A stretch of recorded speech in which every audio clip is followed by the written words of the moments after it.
하나님의 말씀과 은혜를 나누겠습니다. 여러분이 읽고 있는 이 여호수아서는 이렇게 시작합니다. 1장 1절에 여호와의 종 모세가 죽은 후에 여호와께서 모세의 수종자 눈의 아들 여호수아에게 말씀하여 이르시되 내 종 모세가 죽었으니 이제 너는 이 모든 백성과 더불어 일어나 이 요단을 건너 내가 그들 곧 이스라엘 자손에게 주는 그 땅으로 가라. 이렇게 시작되죠. Moses, my servant is dead. Now therefore arise. 이렇게 시작됩니다. 내 종 모세가 죽었다. 그러니 너는 일어나라. 일어나서 이 모든 백성을 데리고 내 눈 앞에 보이는 이 요단을 건너라. 그리고 내가 그들에게 주는 땅으로 가라. 이렇게 말씀하시는 겁니다. 이것은 여호수아에게 말씀하신 하나님의 음성입니다. 이 음성을 잘 새겨 들으시기 바랍니다. 그래야만 우리가 여호수아서의 참된 의미를 알고 읽을 수가 있습니다.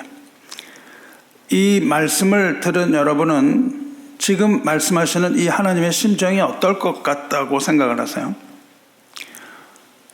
하나님이 그토록 사랑하던 모세가 죽어서 지금 하나님이 모세의 죽음을 슬퍼하고 계시는 것 같습니까?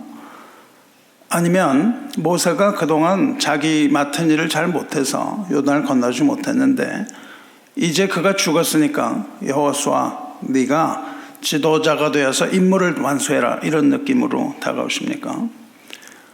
그것도 아니면 하나님이 여태까지 모세가 죽기를 기다렸던 것처럼 생각됩니까? 여러분에게는 이 말씀이 어떤 느낌으로 다가오나요? 오늘은 이 말씀이 가지는 의미를 따져보려고 합니다. 귀 기울여서 여러분 말씀을 들을 준비가 되었습니까? 그렇다면 다른 생각을 하지 말고 끝까지 경청하시기 바랍니다. 하나님의 말씀이 선포될 때는 언제나 경청하고 깨달음을 위하여 성령의 조명을 간구하면서 들어야 됩니다. 그리고 깨달은 말씀에 순종하여서 그 말씀을 지킬 수 있도록 순종할 수 있는 그런 유연한 그런 마음을 구하면서 들어야만 합니다. 성경은 깨달음이 아니고 순종입니다. 순종하기 위하여 하나님 말씀 듣는 것이죠. 그러므로 깨닫고 순종이 없는 들음은 교만에 빠질 수밖에 없습니다. 깨달음이 먼저 주어지고 그 다음에 순종을 하여야만 그것이 하나님의 말씀 듣는 자세인 줄로 믿습니다. 여러분이 알고 있는 것처럼 모세는 애굽에서 태어나죠. 그래서 바로의 딸에게 입양됩니다. 바로의 궁전에서 40년을 살다가 40세에 애굽으로부터 나와 광야로 도망을 치죠.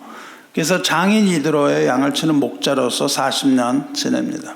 그러다가 하나님의 산 호렙에서 타지 않는 떨기나무 사이에 나타나신 하나님을 뵙고 거기서 부르심을 받죠. 그때 나이가 80세입니다. 그리고는 애굽으로 갑니다. 애굽으로 가서 이스라엘 백성을 이끌고 애굽에 나와서 40년 동안 광야에서 보냅니다. 그리고 이제 하나님이 약속하신 젖과 꿀이 흐르는 땅, 가나안이 보이는 요단강 바로 앞에 서는 거예요. 그러니까 나이가 120세입니다. 광야에 임한 하나님의 말씀을 따라서 모세는 시내산에서 십계명을 받고 하나님의 율법을 선포합니다. 뿐만 아니라 그 후에 하나님의 말씀을 따라서 하나님 말씀하신 대로 하나님의 영광이 머무는 보좌, 하나님의 성막을 짓습니다. 성막은 곧 하나님과 백성이 만나기 위하여 지으라고 하신 그대로 지은 곳이므로 그것을 The Tent of Meeting, 회막이라고 또 부릅니다. 출애굽기는 이렇게 세 덩어리로 나눠져 있어요. 즉 애굽으로부터 나온 것, 그리고 시내산에서 받은 언약, 그리고 하나님의 성막을 세우는 것. 이 세 부분 중에서 어느 하나도 중요하지 않은 부분이었습니다. 그리고 이 세 가지를 모두 도맡아서 한 사람이 모세입니다. 엄청난 고난과 환난과 고통 가운데 오직 하나님의 종으로서 맡은 바 그 직무를 가장 충성되게 실행한 자가 바로 모세, 이 사람인 것은 두말할 필요가 없습니다. 이렇게 파란만장한 40년 살아온 모세는 이제 그토록 그리던 가나안 땅 앞 요단 강에 가까이 왔습니다. 우리 모세 오경의 5권의 책이 있는데 그 중에 마지막 책 신명기는 이제 가나안 땅에 들어가기 바로 전 모세가 하나님의 언약을 다시 한번 백성에게 주지시키는 일종의 설교 형식입니다. 이 신명기는 모세의 5권, 그 모세 오경 5권 책의 맨 마지막 책으로 모세가 사망을 당하고 늙어 죽기까지 이야기입니다. 근데 그는 가나안 땅에 들어가지 못할 것을 알고 마지막으로 그 열정적인 설교를 남겨요. 백성들에게 말합니다. 하나님의 법을 지키면 복을 받을 것이고 만일 하나님의 법에 순종하지 않으면 저주를 받을 것이다. 이것이 설교의 주제입니다. 이 설교를 시작해서 신명기 30장에서 그 설교를 마쳐요. 그리고 31, 2, 3, 4절 이렇게 4장이 남아있는데 이 31장부터는 이제 꺼져가는 촛불과 같은 자기를 보고 그렇지만 피를 토하는 심정으로 백성을 격려하고 율법을 다시 확인하고 하나님의 선하심을 찬양하는 노래를 부르는 것이 이 31장부터 34장까지입니다. 그리고 이제 마지막 남은 힘을 다하여 이스라엘을 축복합니다. 이스라엘을 축복하고 120세의 나이로 목숨을 다하는 장면, 이것이 신명기의 마지막 4장입니다. 신명기는 그렇게 막을 내립니다. 우리가 모세오경, 여러분이 모세오경을 다 읽고 모세가 하나님 앞에 얼마나 충성된 종이었는가를 깨닫는다면 신명기 31장부터 이 장면은 성경에서 가장 슬픈 장면이 아닐 수 없습니다. 구약 성경에서 슬픈 장면들이 많은데요. 그 중에 가장 슬픈 장면은 어디라고 볼 수 있냐면 이스라엘이 포로로 바벨론의 포로로 끌려간 후에 눈물의 선지자 예레미야가 통곡하는 장면이라고 할 수 있습니다. 그래서 그것을 에레미야 그리고 에레미야의 lamentation, 에레미야 애가 그렇게 부르죠. 하나님의 백성이 에레미야를 읽을 때 함께 통곡하지 않는다면 그것은 하나님의 종이 아니라고 해도 과언이 아닐 겁니다. 우리나라가 을사늑약으로 일제에 넘어갔어요. 일제에 넘어갔을 때에 당시에 황성신문이라는 게 있었습니다. 황성신문의 주필이 장지연이라는 사람이 있었는데 장지연이 황성신문에 글을 올립니다. 그 글의 제목이 시일야 방성대곡입니다. 시일야 방성대곡을 우리말로 하면 이날에 내가 목 놓아 우노라, 그런 뜻입니다. 이날에 내가 목 놓아 우노라. 나라가 망했다는 거예요. 그렇게 해서 그 신문의 주필이 쓴 시일야 방성대곡, 이것은 을사늑약의 부당함을 알리고 일본 총리 이토 히로부미와 함께 당시의 나라를 팔아먹었던 이완용, 이근택 등 을사오적 5의 그 친일파들을 규탄한 글이죠. 요즘 신문에 이 단어가 나옵니다. 이거가 시일야 방성대곡이라고 나오는데 이게 도대체 무슨 뜻인가? 이거를 여러분이 이게 무슨 뜻인지 알고 읽으시기 바라요. 나라가 사망했다는 겁니다. 나라가 사망해서 슬프다. 이렇게 지금 신문에 나오죠. 그러나 뭐 그렇지는 않습니다. 대한민국은 망하지 않을 것임을 믿습니다. 그러나 여러분이 그것을 보고 읽으시기 바라요. 이 나라의 입장에서 볼 때 이스라엘 나라가 멸망했을 때가 이스라엘 역사상 가장 슬픈 날이었어요. 그것은 백성의 입장에서 본 것이죠. 그러니까 나라가 망할 때 울지 않는 백성은 그 나라의 백성이라고 할 수 없습니다. 그리고 그 당시에 예레미야는 그것을 보고 방성대곡을 하는 거예요. 그런데 그렇게 나라가 아닌 개인적으로 볼 때 구약에서 가장 슬픈 장면이 바로 이 장면입니다. 둘 사이에 유사성이 있어요.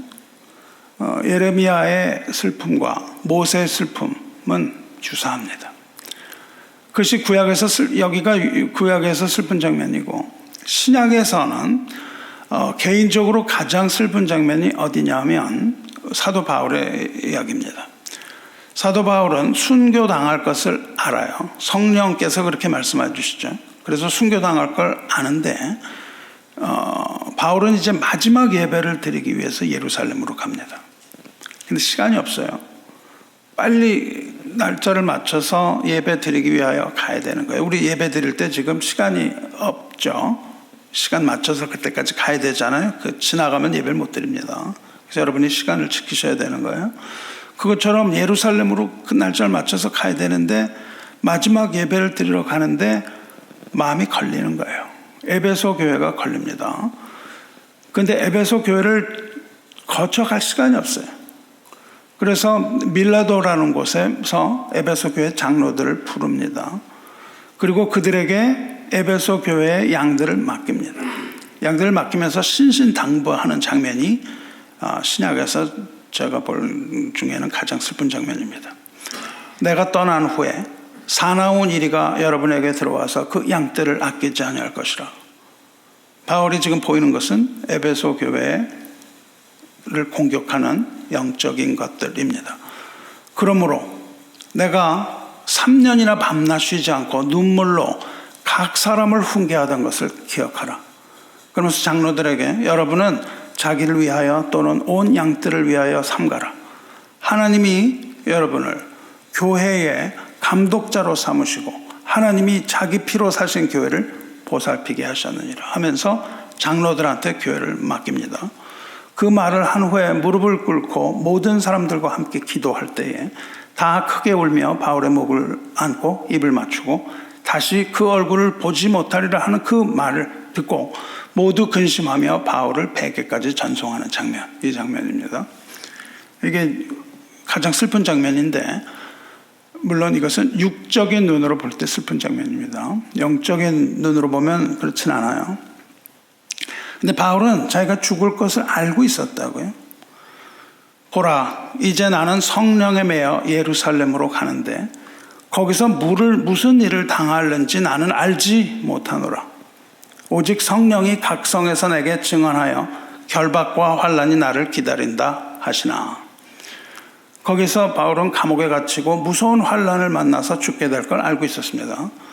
하지만 그는 성령의 지시를 따라서 예루살렘으로 가요. 예루살렘으로 급히 향하던 그 길에 밀라도에서 에베소에 있는 장로들을 불러서 지금 이 말을 하고 있는 거예요. 이 말을 할 때 이때 아주 유명한 이 말을 남기죠. 내가 달려갈 길과 주 예수께 받은 사명 곧 하나님의 은혜의 복음을 증언하는 일을 마치려 하면은 나의 생명조차 조금도 귀한 것으로 여기지 아니하노라. 보라, 내가 여러분 중에 왕래하며 하나님의 나라를 전파하였으나 이제는 여러분이 다 내 얼굴을 다시 보지 못할 줄 아노라. 이렇게 얘기합니다. 그리고 그대로 되죠. 이제는 다시 볼 수 없다는 말을 한 게요. 그런데 바울은 그 가서 죽을 것에 대한 걱정보다는 바울의 마음에 있는 걱정은 하나님의 교회밖에 없었어요. 에베소 교회밖에 없었습니다. 이렇게 우리가 이와 같은 바울의 모습을 보고 어찌 함께 눈물을 흘리지 않을 수 있겠습니까? 근데 모세 오늘 장면을 보면 그 신명기에 나오는 모세 장면은 바로 그런 거예요. 예레미야도 마찬가지입니다. 이제 곧 죽음을 앞둔 이 모세에게 남은 것, 이것은 신명기를 볼 때 모세에게 남아있는 유일한 것은 오직 하나님의 백성이, 이스라엘 백성이 하나님 앞에 온전히 설 수 있을까 하는 것밖에 없었어요. 그래서 그는 율법을 다시 정언하는 겁니다. 그 율법을 다 다시 전해. 그리고 31장 마지막 부분에 오는데 31장에 들어오면 이렇게 말합니다. 이제 내 나이 120세라. 내가 더 이상 출입하지 못하겠고 여호와께서도 내게 이르시기를 너는 이 요단을 건너지 못하리라 하셨느니라. 나이가 들어서 이제 잘 거동도 하지 못하겠거니와 나는 이 요단을 건너지 못할 것이다. 왜냐하면 여호와께서 내게 말씀하시기를 너는 이 요단을 건너지 못하리라. 하나님께서 말씀하셨기 때문에 나는 이 요단을 건너지 못한다. 자신은 요단을 건너 가나안 땅에 들어갈 수가 없다는 겁니다. 그래서 이제 그 후손들은 가나안 땅으로 너희는 들어가게 될 것인데 들어가면 이렇게 하라. 그 얘기를 하는 거예요. 그 얘기를 할 때 뭐라 그러냐 하면 너희들이 요단을 건너갈 것인데 너희가 가는 것이 아니라 하나님께서 먼저 가실 것이다. 그 얘기를 한다고요. 하나님께서 먼저 가셔서 그 땅에 있는 백성을 하나님께서 멸하실 것이며 이스라엘에게 그 땅을 주실 것이다. 이렇게 선포를 해요. 그리고 후임자인 여호수아를 부릅니다. 여호수아를 불러서 하나님께서 너와 함께 하실 것이니 너는 강하고 두려워하지 말라. 그들 앞에서 떨지 말라. 오직 하나님의 명령대로 행하라. 그렇게 신신당부를 합니다. 가장 중요한 것은 하나님의 말씀하신 그대로 행하라는 거예요. 그렇게 말을 한 다음에 모세는 이제 노래를 불러요. 노래를 부르면서 뭐라 그러냐면 이 노래를 후손들에게 가르치라. 가르쳐서 이 노래를 부를 때마다 증거가 되게 하라 그래요. 그 땅에 들어가면 백성들이 분명히 불순종할 것이다. 분명히 불순종하는데 그 땅에 들어가서 수많은 재앙을 만날 것이다. 하나님의 백성이 재앙을 만난대요.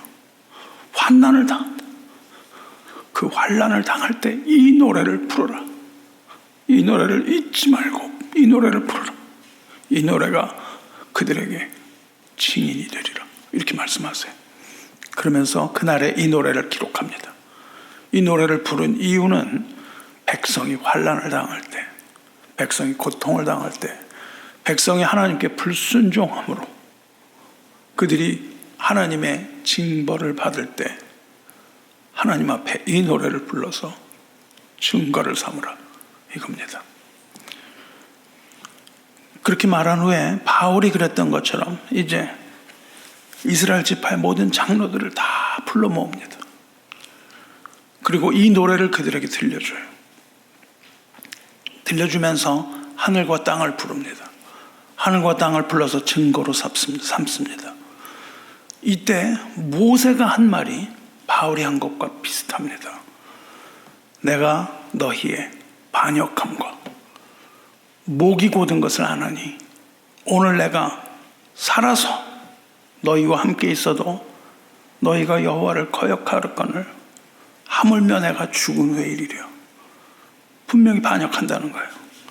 내가 알거니와 내가 죽은 후에 너희가 스스로 부패하여 내가 너희에게 명령한 길을 떠나 여호와의 목전에 악을 행하여 너희의 손으로 하는 일로 그를 경노하게 함으로 너희가 후일에 재앙을 당하리라. 이렇게 선포합니다. 모세가 끔찍하게 걱정했던 것은 뭐냐 하면 이스라엘 백성이 하나님을 떠나서 악을 행하고 율법을 어김으로 후에 재앙을 당할 것, 이것을 염려합니다. 다윗도 그랬습니다. 다윗도 백성이 불순종함으로 내가 나의 머리 곁에 베개를 내가 눈물로 적신다 그래요. 에레미야도 그랬고 모세도 그랬고 바울도 그랬고 하나님의 종들은 백성이 할 때마다 울었습니다. 그때마다 눈물로 기도했어요. 이 모세의 눈물을 우리가 봐야 합니다. 이렇게 이야기를 하고 32장에 들어가면 모세의 노래가 나와요. 그 실제 기억하라고 하는 모세가 노래합니다. 모세의 노래는요, 하나님을 찬양하는 노래예요. 거기에서 하나님을 찬양합니다. 그리고 이스라엘을 사랑하시는 하나님의 사랑에 관하여 노래합니다. 광야에서 하나님께서 그들을 어떻게 보호하고 사랑하셨는가, 그것을 회고하는 내용이에요. 그러면서 그 노래에 이스라엘이 하나님을 배교할 것이라는 예언의 노래가 있습니다. 이스라엘은 하나님을 배교할 것이지만 그럼에도 불구하고 하나님께서는 공의와 자비로 그들을 대하실 것이며 마침내 대적을 심판하실 것을 노래합니다. 그리고 그 후에 마지막으로 자신의 죽음에 관하여 노래합니다. 너희들은 가나안 땅에 들어갈 것이지만 나는 들어가지 못할 것이다. 하지만 하나님은 자비하셔서 나로 하여금 내가 죽기 전에 그 땅을 보게 하실 것이다. 그렇게 얘기합니다. 너는 이 산에서 죽어 네 열조에게로 돌아갈 것이라. 하지만 하면서 들어가지 못하는 이유를 말씀하십니다. 하나님께서 들어가지 못한 이유를 말씀하시는데 이는 너희가 신 광야 가데스의 무리바 물가에서 이스라엘 자손 중 내게 범죄하여 내 거룩함을 이스라엘 자손 중에서 나타내지 아니한 까닭이라. 네가 비록 내가 이스라엘 자손에게 주는 땅을 맞은편에서 바라보기는 하거니와 그리로 들어가지는 못하리라. 이렇게 말씀하세요. 바라보기는 한다고 하세요. 모세가 가나안 땅에 들어가지 못하는 이유는 가데스 무리바에 물이 없어서 백성들이 불평을 할 때 모세가 반석을 지팡이로 2번 친 겁니다. 그렇게 2번 치셔서 물이 나오게 했던 바로 그 무리반 사건 때문이라고 말씀을 하세요. 하나님이 범죄했다고 말씀하시는데 하나님이 범죄라는 건요, 이 범죄는 우리가 일반적으로 생각하는 무슨 윤리적이나 도덕적이나 이런 범죄가 아닙니다. 하나님이 여기서 뭐라고 말씀하시면 내게 범죄했다고 말씀하세요. 즉 내게 범죄했다는 것은 하나님의 관계에서의 범죄입니다. 하나님의 말씀을 벗어나는 것, 하나님의 뜻을 따르지 않은 모든 것들이 바로 하나님 앞에 범죄라는 그 사실을 우리 잊지 말아야 돼요. 근데 여러분, 이게 좀 과한 벌이잖아요. 아니 그래 지팡이로 돌을 2번 쳤다 그래서 그 무슨 그렇게 무거운 죄겠어요. 너무나 가혹하고 불공정합니다. 그 백성들은 다 그렇게 불순종했는데 모세는 하나님께 충성했는데 모든 거 다 잘하다가 지팡이로 돌을 2번 쳤다 그래서 하나님이 그렇게 하신다면 너무나 가혹한 거잖아요. 그렇죠? 백성들에게는 그렇게 관대하면서 모세를 따르던 그 백성, 그 세대에게는 왜 이렇게 가혹하신가요? 하나님은 그 종에게 너무나 가혹하신가요? 그러니까 모세는 여기서 불평을 터뜨려야 마땅합니다. 하나님 내가 뭘 그렇게 잘못했어요? 하나님께 그렇게 충성했는데 뭘 그렇게 잘못했습니까? 이렇게 불평 터뜨리는 게 자연스러운 게 아니겠어요? 근데 모세는 하나님의 말씀을 알아듣습니다. 과연 성숙한 신앙인의 모습을 보여요. 거기서 불평하지 않고 그것을 딱 알아듣습니다. 그리고 그 앞에서 그 말씀에 순종합니다. 그래서 계속 마음속에 있는 그게 있어요. 마음속에는 어떤 고통이 있지만 계속해서 백성들을 생각하면서 율법을 다시 세우고 그들에게 들어가서 하나님을 잊지 말라고 신신당부합니다. 그런데 순종한 것에서 그치지 않고 모세는 그렇게 하시는 하나님, 자기의 그렇게 박대하시는 하나님을 찬양하는 노래를 불러요. 그리고 노래가 이제 끝납니다. 노래를 다 부르고 자기의 죽음을 예언하고 33장에 들어가면 모세는 그렇게 불과 같이 경고했던 모세가 이제 죽기 전에 마지막 힘을 다해서 이스라엘 자손을 축복합니다. 야곱도 죽기 전에 이스라엘 축복했어요. 그것처럼 모세도 12지파를 다 불러서 하나하나 축복하는 장면이 33장이에요. 그 축복은 이렇게 맺습니다. 이스라엘이여 너는 행복한 사람이로다. 여호와의 구원을 너같이 얻은 백성이 누구냐? 그는 너를 돕는 방패시오 내 영광의 칼이시로다. 내 대적이 내게 복종하리니 내가 그들의 높은 곳을 밟으리로다. 이렇게 말하면서 끝납니다. 사랑하는 성도 여러분, 하나님을 믿는 백성은 행복한 사람입니다. 구원을 얻은 백성이 하나님의 백성에 누가 있습니까? 그러므로 행복한 자들이 복 있는 자입니다. 오직 예수 그리스도를 믿음으로 구원을 받은 백성은 어떤 상황에서도 이와 같이 하나님을 찬양하는 것이 마땅합니다. 아들을 믿고 그 아들을 사랑하는 자가 가장 복 있는 자 믿으시기 바랍니다. 그리고 세상에 이 기쁨을 빼앗기지 마시기 바랍니다. 이제 마지막 장, 신명기 마지막 장, 오세오경의 마지막 장인 34장에 들어가면 하나님이 허락하신 대로 모세는 가나안 땅을 바라보게 돼요. 하나님의 말씀을 따라서 느보산이라는 곳에 이릅니다. 모세가 모압 평지에서 느보산에 올라가 여리고 맞은편 비스가 산 꼭대기에 이름에 그 느보산과 비스가는 같은 산입니다. 여호와께서 길르앗 온 땅을 단까지 보이시고 그래요. 산 꼭대기에 모세가 올라가서 길르앗 온 땅 단 지방까지 바라보았다 이렇게 기록되어 있어요. 그래서 바라보았다 이렇게 기록되어 있지 않고요. 뭐라고 되어 있습니까? 단까지 하나님이 보이시고 그렇게 되어 있어요. 모세가 본 것이 아니라 하나님이 보여주셨다 이거예요. 단이 어딜까? 단. 이후에 그 단 지파가 차지한 단까지의 거리를 찾아봤어요. 단이 어딘가. 단이 어딘가를 현대 지도에서 찾아보니까 거리가 160km예요. 160km가 어느 정도일까요? 지금 좀 많이 다 돌아가셨는데요. 우리나라에 실향민들이 많이 있어요.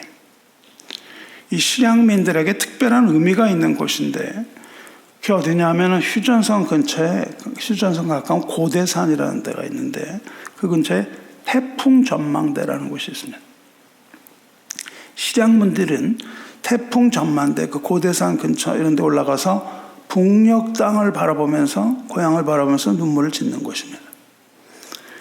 지도에서 찾아보니까 고대산에서 평양까지가 180km예요. 평양까지가 180km입니다. 그러니까 평양이 조금 더 멀어요. 이 모세가 바라본 건 평양 조금 아래 정도까지가 땅이라고 생각을 합니다. 그러면 얼마나 높은 곳에서 봤나? 고대산의 높이를 찾아보니까 공교롭게도 느보산과 거의 비슷합니다. 느보산에 여러 가지 봉우리가 있다 그래요. 그래서 그 봉우리들을 쭉 찾아보니까 그중 제일 높은 곳이 니바 봉우리라는 데인데 니바 봉우리가 얼마나 보니까 835m입니다. 해발 835m. 고대산 봉우리는 니바 봉우리보다 3m 낮아요. 832m입니다. 그러니까 지금 상상을 보면 모세는요 휴전선 근처에 있는 그 고대산에 올라서 평양을 본다는 거예요. 여러분 이게 가능한 일입니까? 그 산에서 평양이 보여요. 모세 시력이 얼마나 좋은지 몰라도 모세의 시력이 아무리 좋다 했는데 어떻게 모세가 그 먼 곳까지 볼 수 있었겠습니까? 근데 이것은 모세가 본 것이 아니고 하나님이 보여주셨다 그렇게 써있죠. 이건 분명히 하나님께서 그 눈을 여셔서 모세가 그토록 가고 싶어 했던 그 약속의 땅을 하나님이 보여주신 것이 분명한 거죠. 모세는 거기를 바라보는 거예요. 평양을 보는 겁니다. 하나님께서 모세에게 약속하신 땅 전 지역을 하나님이 다 보여주시는 거예요.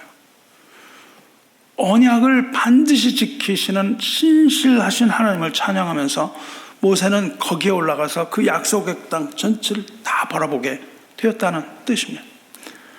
그리고 이제 모세는 진짜 들어갈 그 약속의 땅, 하늘의 가나안 땅을 그리면서 감격스럽게 그 땅을 바라보고 있는 거죠. 그래서 저는 이 장면을 읽을 때마다 하나님의 자비와 하나님의 사랑하심에 감격의 눈물을 흘리는 거예요. 하나님이 그 산에 오르게 하시고 그토록 갈망하던 그 땅 넌 들어가지는 못한다. 그러나 그것을 내가 보여준다 이렇게 말씀하세요. 그 전에 모세는 그 땅에 들어가려고 가깝게 해달라고 하나님한테 애원을 했어요. 나도 거기 들어가게 해달라고. 근데 네가 받은 바 은혜가 족하다는 이유로 거절당합니다. 모세에게는 요단을 건너가지 말아야 할 분명한 이유가 있기 때문입니다. 하나님은 때때로 우리의 모든 기도를 거절하십니다. 근데 이 거절에는 우리가 이해하지 못하는 이유가 있다는 거예요. 하나님의 구원 계획에 있어서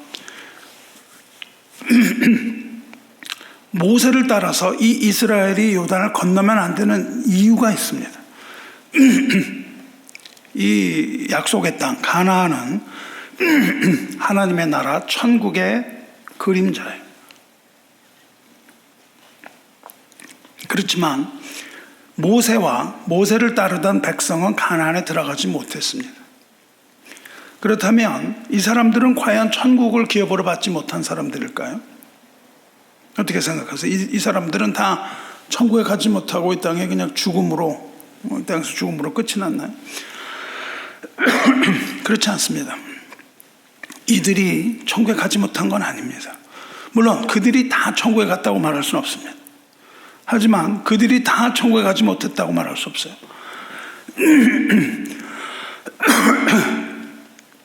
그들이 다 천국에 갔다고 말할 수는 없지만 그들이 하나님의 나라, 진정으로 하나님이 약속하신 하나님의 나라에 갔다는 증거가 있습니다. 어떻게 그들이 천국을 허락받았다는 사실을 알 수 있을까요? 어떻게? 아이러니하게도 그들이 하나님 나라에 들어갈 수 있다는 증거는 모세가 가나안의 땅에 들어가지 못하고 그들과 함께 죽었다는 사실입니다. 모세가 죽었어요. 만일 모세는 가나안에 들어가고 백성만 죽었다면 모세만 천국에 들어간 겁니다. 그런 뜻이 돼요. 근데 하나님께서는 하나님 뜻을 알리기 위하여 모세에게 명령하십니다. 너는 못 들어간다고 하시는 거예요. 모세는 거기서 그들과 함께 죽어야만 했습니다. 지금 제가 드리는 생각은 저의 생각이 아니에요. 이 사실은 히브리서가 증거하고 있습니다.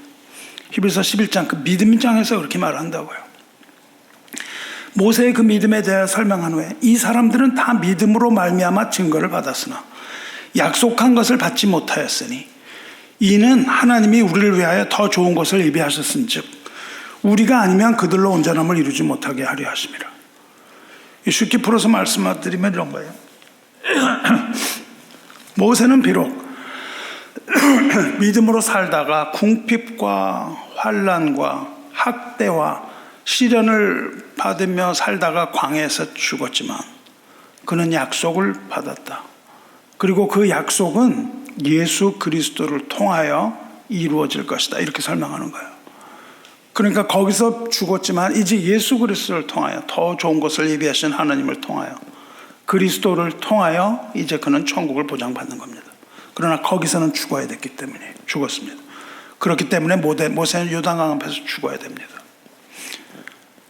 여러분, 모세는 하나님이 가장 사랑하시던 하나님의 사람입니다.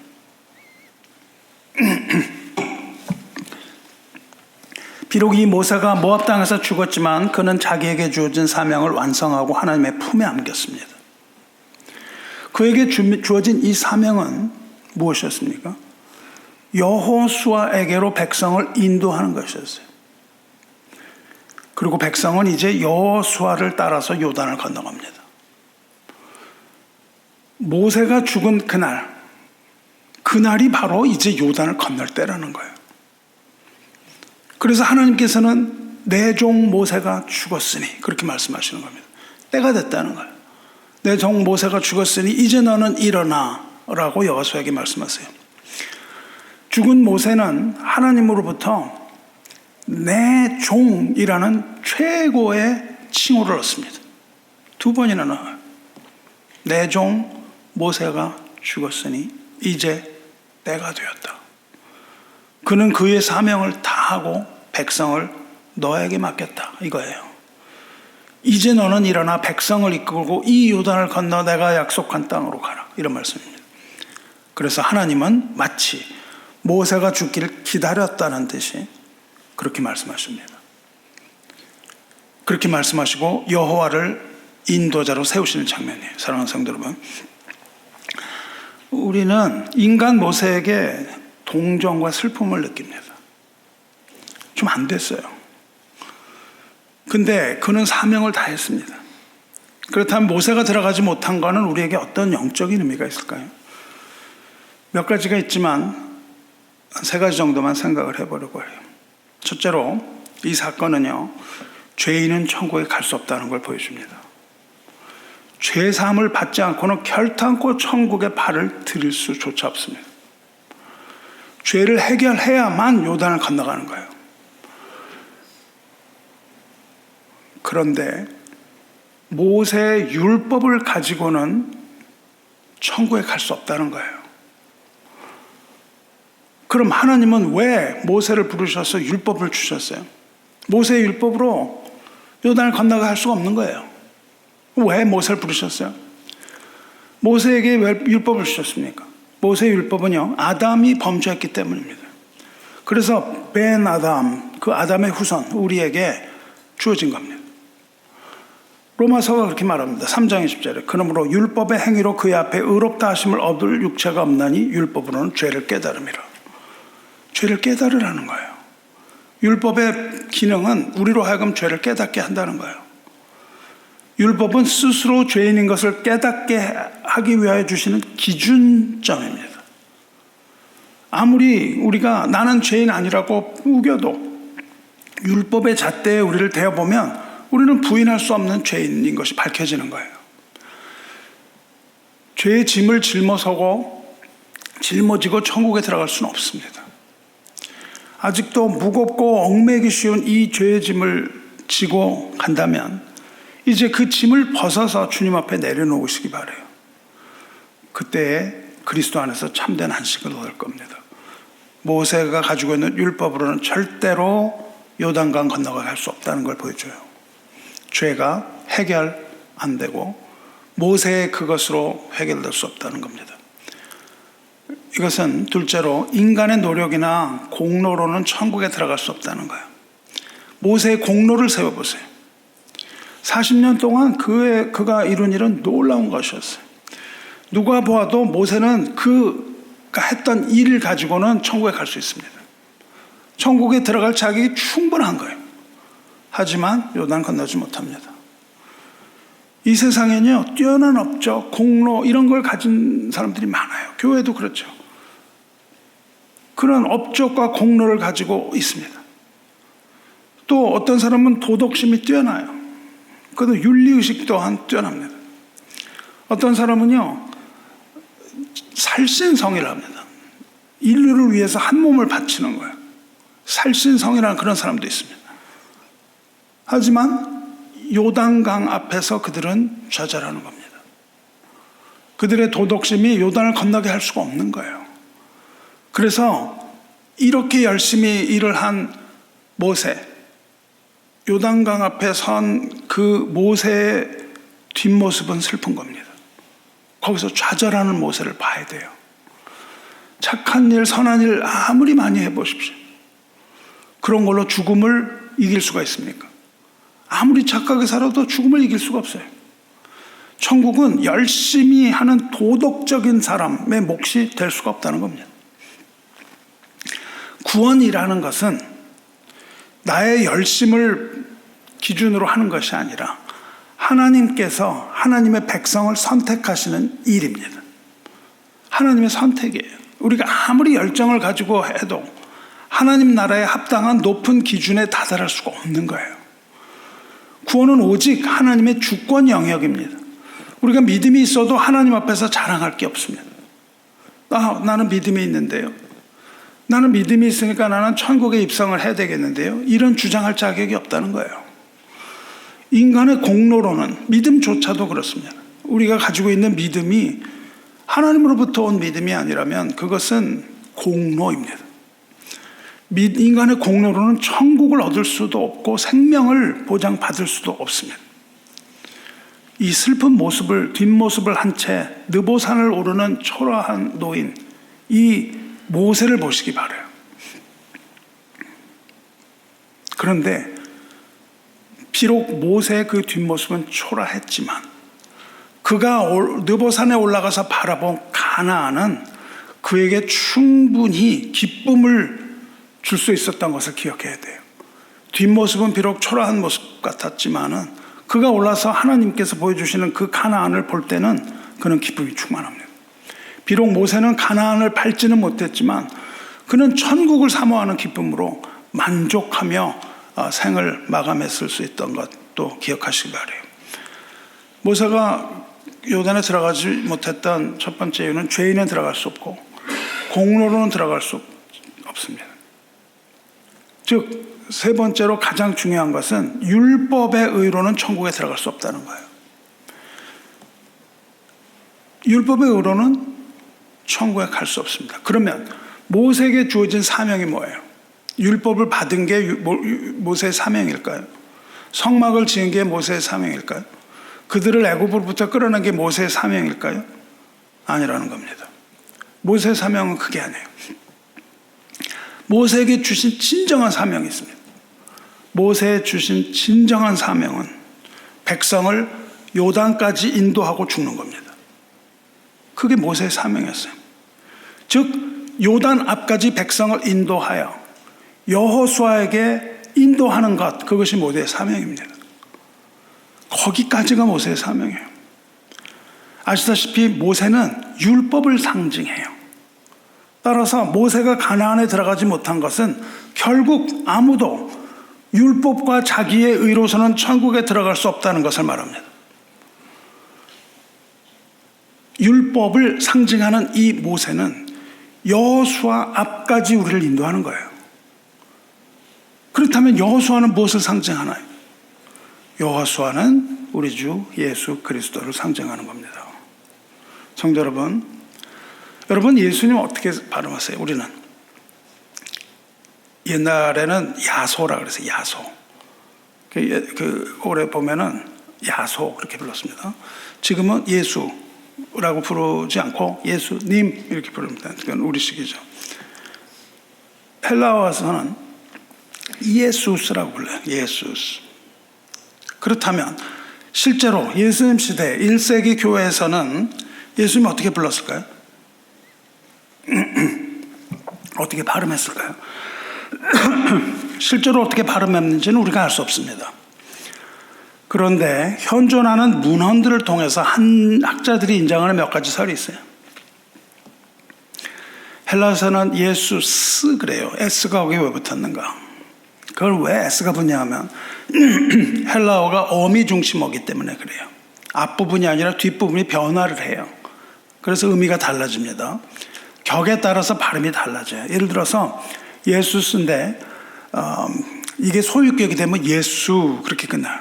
뒤에 뭐가 붙느냐에 따라 달라집니다. 그래서 S가 들어갔어요. 영어로는 뭐예요? Jesus. 앞에 J죠. 근데 원래 J 발음은 Y 발음입니다. 영어에서는 J 발음인데 다른 언어에서는 Y 발음 많이 합니다.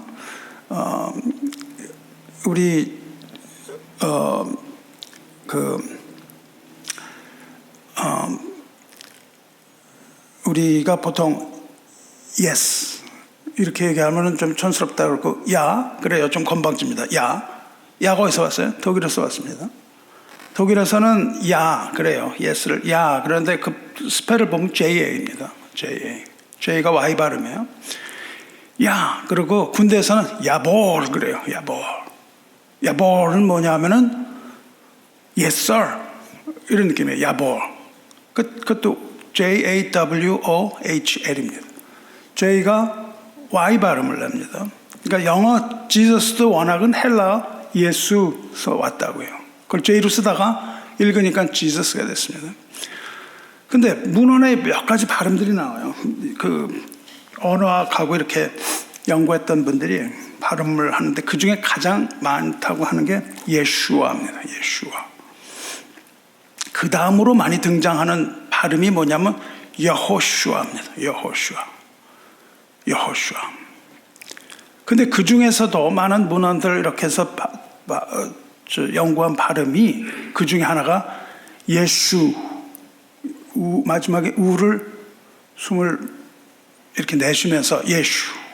이 발음을 액센트를 빼는 이 발음이 가장 근사하다고 그렇게 하는 설이 있어요. 그러니까 누가 가장 이 현존하는 이 나라들 중에 어느 나라가 가장 비슷한 소리를 내고 있죠? 단연 우리가 그걸 비슷한, 한글이 위대한 것처럼 우리는 예수 이렇게 님자를 붙여서 갑자기 조금 달라지긴 하지만 예수. 근데 원형이 뭐라고요? 야호슈아라고요. 여호슈아. 여호슈아의 뜻은 여호와는 구원이시다 이 뜻입니다. 그래서 예수님이 이 땅에 오셨을 때 천사가 오죠. 가브리엘 천사가 와서 아기의 이름을 들려주죠. 뭐라 그럽니까? 아들을 낳으리니 이름을 예수라 하라. 이는 그가 자기 백성을 그들의 죄에서 구원할 자심이라 이렇게 말씀하잖아요. 그러니까 예수는 결국 여호수아입니다. 그렇습니다. 모세에게 주어진 사명이 뭐예요? 백성을 예수와 앞으로 데려가는 일이라고요.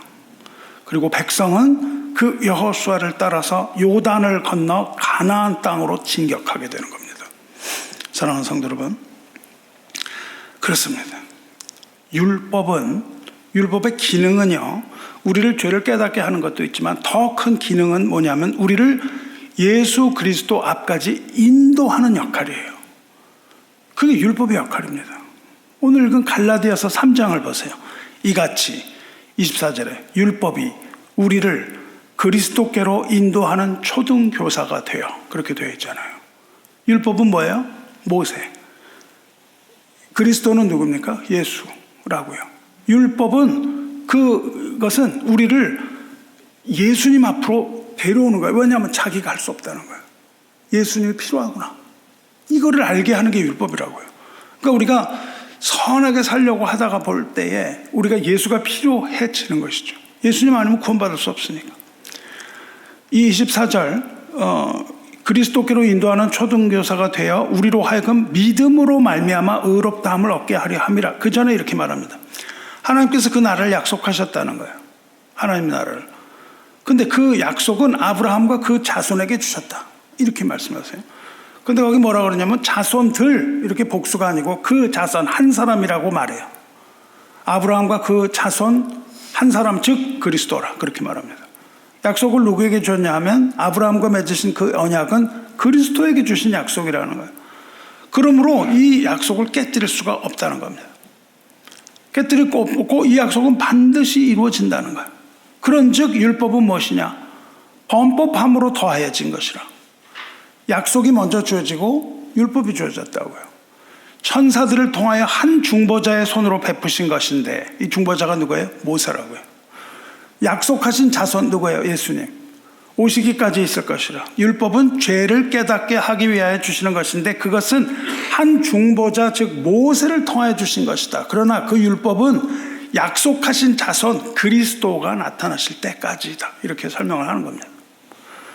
율법은 우리를 죄의 감옥에 가두는 거예요. 그리고 우리를 죄의 감옥에 가둔 이유는 그리스도를 믿는 믿음으로 약속이 성취될 때까지라는 뜻입니다. 그 의도라는 거예요. 모세의 시대는 믿음이 오기 전이라고 얘기한다고요. 믿음이 오기 전에 우리는 율법 아래 매인바되고 갇혔다는 거예요. 계시될 믿음의 때까지 갇혔느니라 그래요. 그때까지는 예수님이 오실 때까지는 우리가 감옥에 갇힌 자예요. 자유가 없는 율법의 노예의 시대였다는 겁니다. 하지만 이제 믿음, 즉 말씀이신 예수께서 육신이 되어 이 땅에 오신 거예요. 그러므로 율법은 그 기능을 다한 거예요. 이같이 율법이 우리를 그리스도께로 인도하는 초등교사가 되어 우리로 하여금 믿음으로 말미암아 의롭다함을 얻게 하렵니다. 모세 율법은 우리를 그리스도 예수께 인도하시는 초등교사예요. 율법이 초등교사면 우리는 뭐예요? 어린아이라는 뜻입니다. 어린아이예요. 어린아이로서는 요단을 건널 수 없는 겁니다. 어린아이로는 건너지 못해요. 믿음이 온 후에는 우리가 초등교사 아래에 있지 않도다. 믿음으로 의를 얻은 우리는 이제 더 이상 율법을 따르는 어린아이가 아니라 믿음의 성장을 이루는 어른이 되는 거예요. 그리고 26절 너희가 다 믿음으로 말미암아 그리스도 예수 안에서 하나님의 아들이 되었으니 이게 놀라운 겁니다. 믿음을 가진 자는 뭐가 된다고요? 신분이 바뀐다고요. 하나님의 아들이 된다는 겁니다. 영접하는 자, 곧 그 이름을 믿는 자들에게는 하나님의 자녀가 되는 권세를 주셨으니 이는 혈통으로나 육정으로나 사람의 뜻으로나 나지 아니하고 오직 하나님께로부터 난 자들이니라 말씀하시잖아요. 예수의 이름을 믿고 그 이름을 부르는 자, 그는 하나님의 자녀가 되는 권세를 얻습니다. 할렐루야. 이 자녀는 거듭난 자를 말합니다. 믿음으로 거듭난 자가 바로 그리스도 안에서 성장하는 신자라고요. 거듭난 자에게 주어지는 것은 성령입니다. 초등교사인 이 율법을 통해서 그리스도께로 인도된 그 영혼은 하나님을 믿고 하나님의 자녀가 되는 거예요. 그리고 로마서 8장 14절에 말하는 것처럼 무릇 하나님의 영으로 인도함을 받는 사람은 곧 하나님의 아들이라. 이제부터 거듭난 자가 되어 성령의 인도함을 받아 요단을 건너는 겁니다.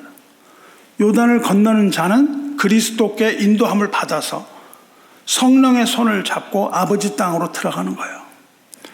모세의 율법은 오직 우리를 그리스도 앞까지 천국의 문턱까지 인도하는 초등교사에 불과합니다. 그래서 모세는 거기서 죽어야만 했던 겁니다. 모세의 율법으로 구원받을 수 없기 때문에, 죄사함 없기는 구원받을 수 없기 때문에, 예수를 믿는 믿음이 없이는 구원을 받을 수 없기 때문입니다. 천국은 오직 율법을 완성하시고 우리 대신 율법이 요구하는 모든 요구를 다 충족시키시며 그리스도를 믿는 믿음에 의해서만 들어갈 수 있는 곳이라는 것을 분명하게 보여줘요. 이것이 모세를 가나안 땅에 들어가지 못하게 하신 하나님의 사랑이라고요. 하나님이 세상을 이처럼 사랑하사 독생자를 주셨으니 이는 그를 믿는 자마다 멸망하지 않고 영생을 얻게 하려 함이라. 천국을 얻고 영생을 얻는 유일한 길은 독생자 예수를 믿는 믿음뿐이며 이것이 바로 하나님의 사랑이라고 요한이 얘기하고 있는 거예요. 하나님의 이름을 찬양합니다. 그리고 세상에 독생자 주신 그 이름을 찬양합니다. 다시 이제 여호와서 1장으로 잠깐 돌아보겠어요. 두 개의 단어에 주목하셔야 됩니다. 내 종 모세가 죽었으니 이제 너는 이 모든 백성과 더불어 일어나 이 요단을 건너 내가 그들 곧 이스라엘 자손에게 주는 그 땅으로 들어가라. 그들 곧, 이 모든 백성, 그들 곧 이렇게 불러요. 그들 곧 이스라엘 자손이라고 부릅니다. 여기서 우리가 주목하는 두 단어가 백성과 자손이에요. 그렇습니다. 이것이 바로 천국에 들어가는 사람, 천국에 들어가는 자의 자격, 정체성입니다. 천국은 하나님 백성의 몫이며 하나님 자녀의 몫이라는 거예요. 같다는 겁니다. 백성과 자녀가 같다는 거예요. 우리가 천국을 소유하기 위하여 먼저 우리는 하나님의 백성이라 하며 동시에 하나님의 자녀가 되어야 되는 거예요. 백성이 동시에 자녀입니다.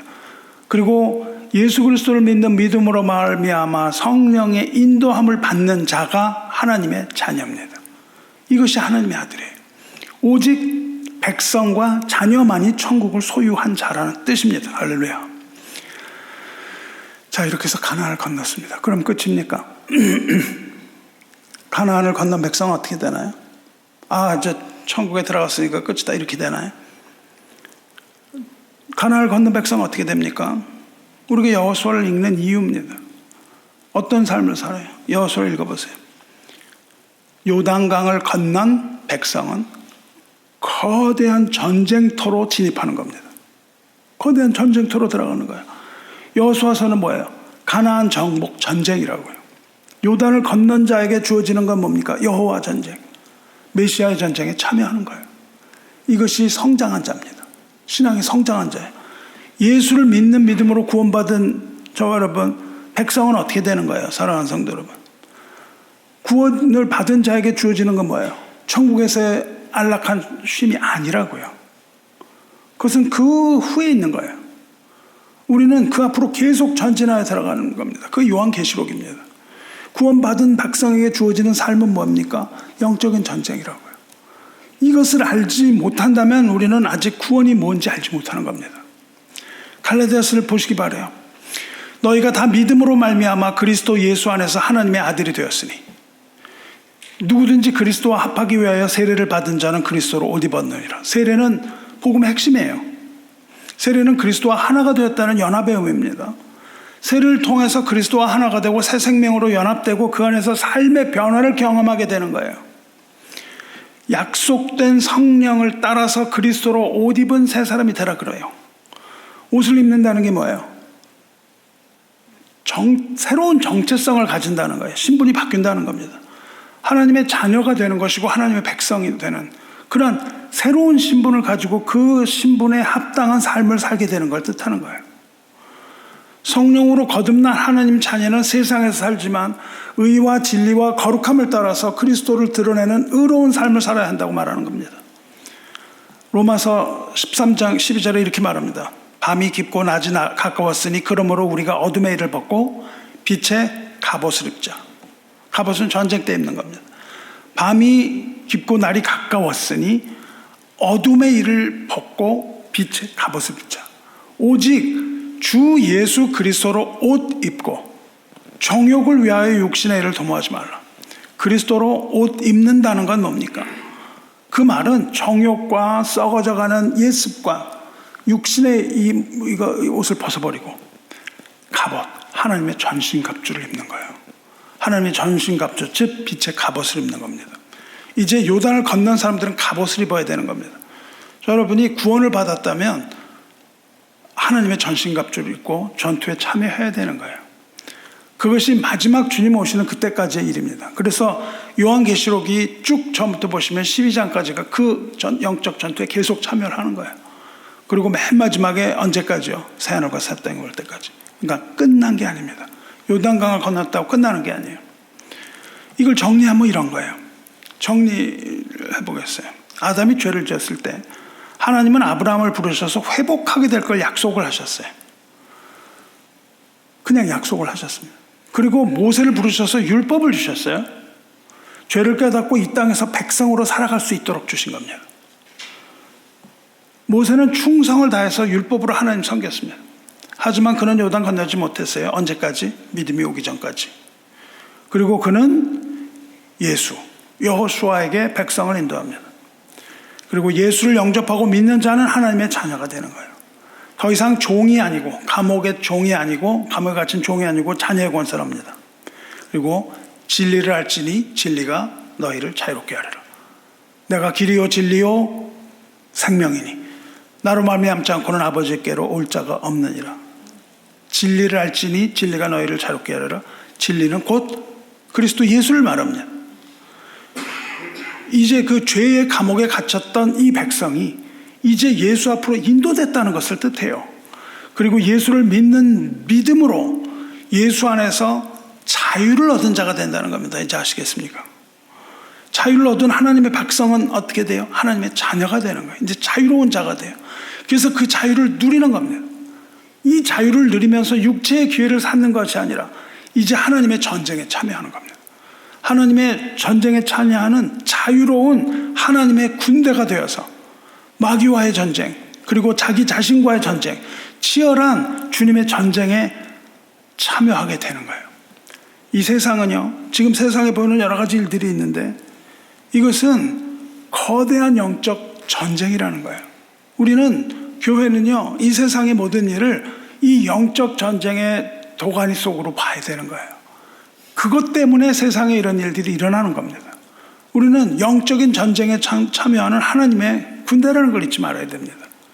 모든 전쟁은요, 세상에 일어나는 전쟁은 교회와 세상과의 전쟁이에요. 깊은 뿌리가 거기에 있습니다. 그렇기 때문에 그런 것들이 여러 가지 형태로 나타나지만 사실은 하나님과 하나님을 대적하는 자, 즉 마귀와 혹은 자기 자신과의 전쟁이 되는 거예요. 우리는 주님의 자녀로서 복음에 합당한 삶으로서 그 전투를 치러내는 겁니다.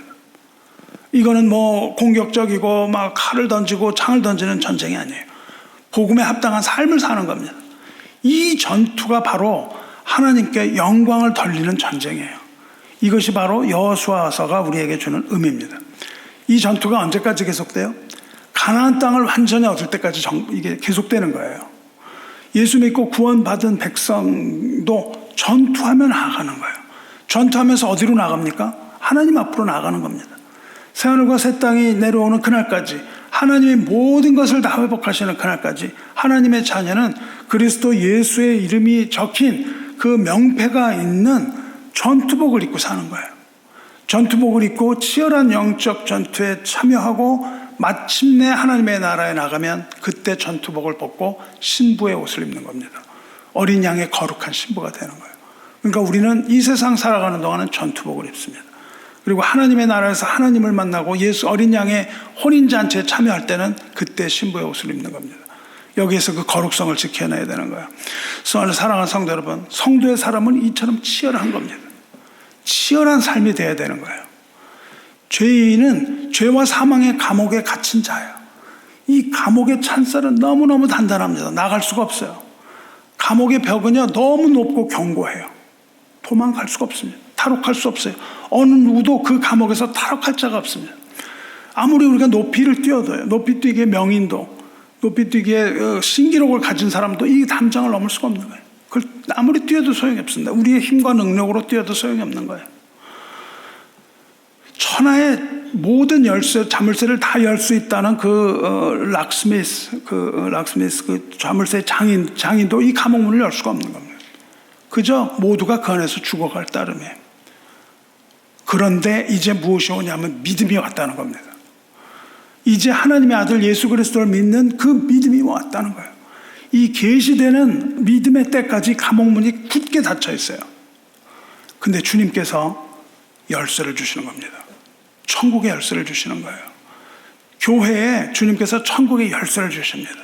내가 천국 열쇠를 내게 주리니 내가 이 땅에서 무엇이든지 매면 하늘에서도 매일 것이요 내가 땅에서 무엇이든지 풀면 하늘에서도 풀리리라. 주님이 주시는 그 열쇠는 감옥의 문을 여는 것뿐만 아니라 천국의 문을 여는 그런 열쇠인 거예요. 그것을 주님께서 주세요. 믿음이라는 것은 이 감옥의 문을 여는 해방의 열쇠입니다. 죄와 사망의 감옥 문을 열고 그 문으로 들어가게 하는 것, 그것이 바로 천국의 열쇠예요. 오직 믿음만이 그 문을 열고 우리를 자유롭게 하는 겁니다. 할렐루야. 말씀 맺겠습니다. 예수 앞으로 인도된 자는 죄와 죽음의 권세를 이기고 하나님의 자녀가 되는 권세를 얻은 자입니다. 그리고 그 안에서 참된 자유를 얻은 자예요. 그리스도께서 우리를 자유롭게 하려고 자유를 주셨으니 그러므로 굳건하게 서서 다시는 종의 멍에를 매지 말라. 형제들아, 너희가 자유를 위하여 부르심을 입었으나 그러나 그 자유로 육체의 기회를 삼지 말고 오직 사랑으로 서로 종노릇하라. 할렐루야. 아멘. 저는 사랑하는 성도 여러분, 그리스도 예수를 믿는 믿음 안에서 자유를 얻은 여러분, 우리가 자유를 얻었다면 육체의 기회로 삼지 말고 사랑으로 서로 종노릇하시기 바랍니다. 이것이 바로 요단을 건넌 성도의 영적인 전투입니다. 이 전투에서 믿음으로 승리를 얻으시기를 주님의 이름으로 축원합니다. 기도하겠습니다. 은혜와 사랑이 충만하신 하나님 아버지, 요단 앞에 선 모세의 초라하고 슬픈 뒷모습을 우리에게 보여주셔서 감사합니다. 비록 모세의 뒷모습은 슬퍼 보이지만 모세의 눈은 멀리 단지방까지 보여주시는 하나님의 사랑으로, 하나님의 자비하심으로 기뻐했던 모습을 봅니다. 우리가 이 세상 살아가는 동안 모세의 그 뒷모습이 바로 우리 뒷모습인 것을 깨닫게 하여 주시옵소서. 그렇지만 우리는 천국의 소망된 하나님의 백성이요 하나님의 자녀라는 사실을 잊지 않게 하여 주심으로 우리에게 기쁨 허락하여 주시옵소서. 모세는 비록 절망 가운데 죽은 것처럼 보이지만 그것이 아니고 하나님의 품에 안겨 천국을 소망하며 예수 그리스도를 기다리는 간절한 영혼이었음을 이 시간 깨닫게 하심 감사합니다. 오직 믿음의 선물을 주셔서 구원이 무엇인지 깨닫게 하시고 은혜가 무엇인지 깨닫게 하시고 감옥에 갇혀있는 자에게 천국 열쇠를 주시고 물에 빠진 자, 떠내려가는 자 건져내 주시고 기가 막힐 웅덩이에 빠진 자 긍휼히 여기셔서 끌어내 주시는 하나님 아버지, 비록 우리의 공로로는 구원받을 수 없고 죄인의 더러운 몸으로 하나님 나라에 갈 수 없는 존재이지만 그리스도 앞으로 인도하셔서 성령을 따라 요단을 담대하게 건널 수 있게 해주시는 하나님의 자비에 무한 감사드리나이다. 주님을 섬기는 하나님의 백성과 주님을 사랑하는 하나님의 자녀들에게 하늘의 복을 내려주시옵소서. 이스라엘이여, 너는 행복한 자로다 축복하신 것처럼 의를 위하여 박해를 받은 자는 복이 있나니 천국이 그들의 것임이라. 나로 말미암아 너희를 욕하고 박해하고 거짓으로 너희를 거슬러 모든 말 악한 말을 할 땐 너에게 복이 있나니 기뻐하고 즐거워하라 말씀하신 것. 하늘에서 너희의 상이 큼이라 말씀. 이렇게 축복하시는 주님을 위하여 우리 한평생 살게 하여 주시옵소서. 그리하여 참된 소망이 무엇인지 알게 하시고 하나님의 은혜가 어떤 것인지 알게 하셔서 하나님의 은혜가 족하다는 고백하게 하여 주시옵소서. 우리 주 예수 그리스도의 능력의 이름으로 기도드리옵나이다. 아멘.